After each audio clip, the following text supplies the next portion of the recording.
মাসব্যাপী আপনারা জানেন যে প্রোগ্রাম হচ্ছে, তার অংশ বিশেষ হিসাবে পুরাপাড়া ইউনিয়ন কৃষক দলের আজ কৃষক সমাবেশে সভাপতিত্ব করছেন মোহাম্মদ খোকন ভাই।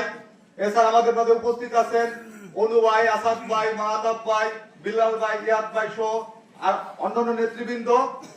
আমি এখানে কথা বলতে যাচ্ছি না ওইভাবে। আমি এই এলাকারই ছেলে, আমার বাড়ি পাশের ইউনিয়ন পল্লবদী ইউনিয়নের বাউশখালী গ্রামে। আমি একটা কথা বলে শেষ করতে চাই যে আজ বাবুল ভাই খুব ইচ্ছা ছিল এখানে আসার, সেইভাবে সে প্রোগ্রামে শিডিউল সেট করছিল, কিন্তু হঠাৎ করে আমাদের বিএনপির মাননীয় ভারপ্রাপ্ত মহাসচিব আলমগীর স্যারের বিশেষ অনুরোধে সে ঠাকুরগাঁয়ে মহাসচিব স্যারের এলাকায় একটা প্রোগ্রাম করতে গেছে। এই জন্য সে আপনাদের কাছে দুঃখ প্রকাশ করছে এবং একটা প্রোগ্রাম সাজাইতে বলছে। ভালো থাকবেন সবাই, বাবুল ভাইয়ের সাথে থাকবেন। বাংলাদেশ জিন্দাবাদ, বাংলাদেশ জাতীয়তাবাদী ছাত্র দল জিন্দাবাদ।